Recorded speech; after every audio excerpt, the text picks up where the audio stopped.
대통령 탄핵을 위한 표결이 초읽기에 들어간 가운데 지역 시민사회가 정치권을 계속 압박하고 있습니다. 표결 이래는 탄핵버스가 국회로 향하고 촛불 집회도 계속 이어집니다. 최근 안전등급 조작 논란이 일었던 전일빌딩에서 5.18 당시로 추정되는 총탄 흔적 20여 곳이 발견됐습니다. 전일빌딩 리모델링 사업이 새로운 국면에 접어들었습니다. 수서발 고속철도 이른바 SRT가 오는 9일 개통합니다. 수도권이나 충청권에서 지역을 찾는 인파가 크게 늘 것으로 예상됩니다. 2017학년도 수능 시험 결과가 발표된 가운데 앞으로의 정시 모집 전략 살펴봅니다. 여러분 안녕하십니까? 박근혜 대통령의 탄핵 표결이 이틀 앞으로 다가왔습니다. 탄핵을 요구하는 시민사회도 압박 수위를 높이고 있는데요. 새누리당 사앞에는 횃불이 등장했고 탄핵버스와 긴급 촛불 집회도 마련 중입니다. 김민정 기자입니다. 박근혜 대통령 탄핵 표결을 이틀 앞두고 새누리당 사앞에 횃불이 등장했습니다. 비리 몸통 청와대라고 적힌 상자를 횃불로 태우는 퍼포먼스를 펼칩니다. 촛불 민심을 상기시키며 가결의 열쇠를 쥔 여당 의원들의 탄핵 참여를 압박하는 겁니다. 역사는 심판합니다. 국민은 준엄하게 명령합니다. 탄핵을 하라고 명령합니다. 탄핵 시기가 빠르게 돌아가면서 정치권과 시민사회 모두 긴박하게 움직이고 있습니다. 탄핵 표결 당일 새벽 광주 시민사회단체와 더민주 광주시당은 각각 탄핵을 요구하는 시민들을 태우고 국회로 향하는 탄핵 버스를 운영합니다. 탄핵 버스에 동참한 시민들은 국회 포위 집회 등에 직접 참여하게 됩니다.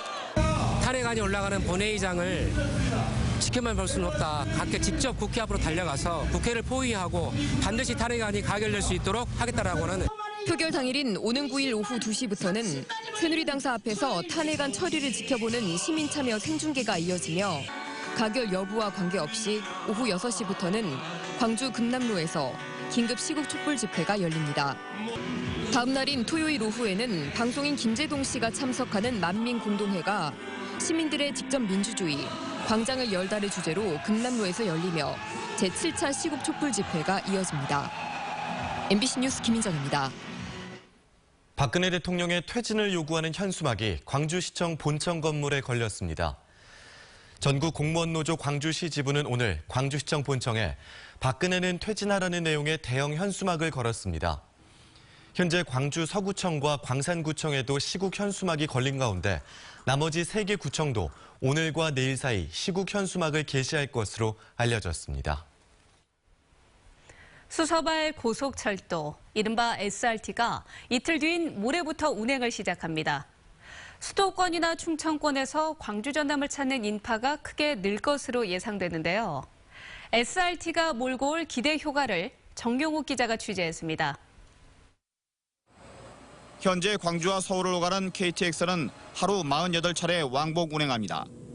오는 9일 수서발 고속열차 SRT가 개통하면 운행 횟수는 왕복 86차례로 2배가량 증가합니다.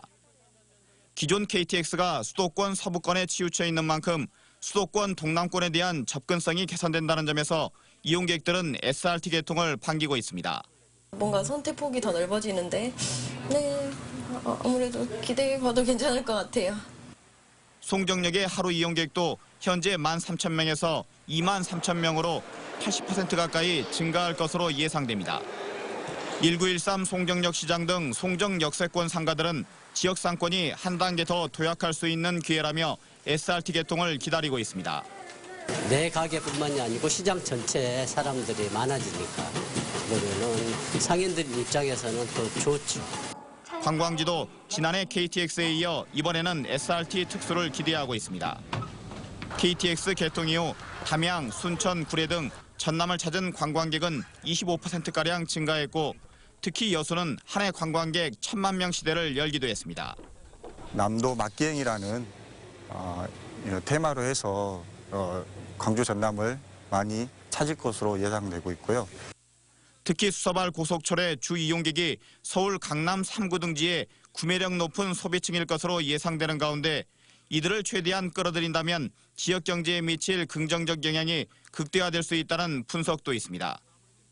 MBC 뉴스 정용욱입니다. 광주 전일빌딩 건물에서 80년 5.18 당시 것으로 추정되는 총탄 흔적 20개 정도가 확인된 것으로 알려졌습니다. 최근 건물이 기울어진 사실이 드러나 안전성 논란이 일고 있는 전일빌딩 리모델링 사업에 새로운 변수가 생겨났습니다. 김철원 기자입니다.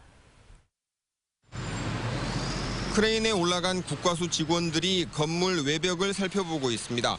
5.18 때 생긴 총탄인지 여부를 확인하고 있는 겁니다. 지난 9월과 11월에 있은 1, 2차 조사에서 국과수는 총탄일 가능성이 높은 흔적을 20개에서 30개가량 확인한 것으로 알려졌습니다. 국과수는 다음 주 있을 3차 조사에서 전일빌딩 내부에 있는 총탄 흔적을 조사한 뒤 이달 말 총탄의 총 개수와 위치 등에 대한 최종 결론을 내릴 계획입니다. 5.18 때 생긴 총탄이라는 사실이 확인되면 현재 안전성 논란으로 위기에 처한 전일빌딩 리모델링 사업 추진에 힘이 될 전망입니다. 전일빌딩은 지난해 안전진단에서 건물 자체가 금남로 쪽으로 18.5cm 기운 것으로 확인된 바 있습니다. 광주시 의회는 최근 시민 안전이 우선이라며 리모델링 용역 예산 10억 원을 전액 삭감하고 업체 2곳의 안전진단을 다시 의뢰해 놓은 상태입니다. 안전이 담보되지 않고 거기다 무엇을 얹을 수 있겠습니까? 그래서 안전이 최우선이다 그렇게 생각을 저도 하고 있고 이번에 애결위에서도 그렇게 판단한 것 같습니다. 국과수의 최종 결론과 안전진단업체의 진단 결과가 이달 말 비슷한 시기에 나올 것으로 예상되는 가운데 그 내용에 따라 건물 보존이냐 철거냐의 논란도 재현될 것으로 보입니다. MBC 뉴스 김철원입니다. 내년도 전일빌딩 리모델링 예산이 대폭 삭감됐습니다. 광주시의회는 교육문화위원회가 잠시 전 끝난 내년도 예산심의에서 전일빌딩 리모델링 관련 시비 152억 원 가운데 리모델링 관련 80억 원을 삭감하고 국비와 연결되어 있는 시설비와 시설 부대비 72억 원은 건물 안전진단 결과를 보고 사용하는 조건으로 승인했습니다. 2017학년도 수능시험 결과가 오늘 발표됐습니다. 이번 수능이 전반적으로 어렵게 출제가 돼서 내심 불안한 수험생들도 있었을 텐데요. 수험생들의 표정과 앞으로 정시 모집 전략, 이미지 뉴스 리포터가 보도합니다. 떨리는 마음으로 받아든 수능 성적표. 조심스럽게 점수를 확인하는 순간 생각보다 잘 나오지 않은 성적에 탄식하기도 하며 희비가 교차합니다. 예년에 비해 어렵게 출제됐다는 일명 불수능. 수시 최저 등급을 맞춘 학생들은 한결 마음이 가벼워졌고 그렇지 못한 학생들은 소신껏 정시를 준비하겠다고 다짐했습니다. 솔직히 생각했던 것보다는 낮게 나왔는데 최저는 맞출 수 있는 성적이 나와서 수시로 밀고 갈 생각이에요. 무조건 정시로밖에 못 가는 상황이어서 되게 절박했기도 했고 또 그거에 대해서 되게 많이 생각도 많이 해서 되게 결과는 잘 나와서 되게 다행이라고 생각하고 있습니다. 이제 남은 건 남아있는 정시 모집에서 최선의 결과를 얻기 위해 전략을 짜는 겁니다. 100분이나 표준 점수 등 대학마다 다른 점수 반영 비율을 꼼꼼히 확인하는 것이 무엇보다 중요합니다. 내가 어떤 교과에서 더 좋은 점수를 맞았는지, 그래서 각 대학에 내가 맞는 점수가 가장 유리한 대학을 찾는 것, 그것이 아마 가장 좋은 입시 전략이 되지 않을까.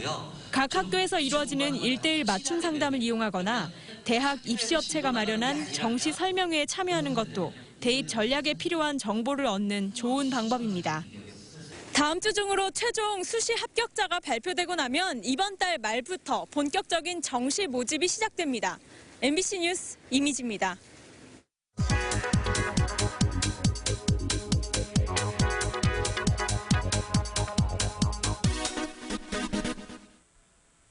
광주와 전남 지역의 공공기관들 얼마나 청렴할까요?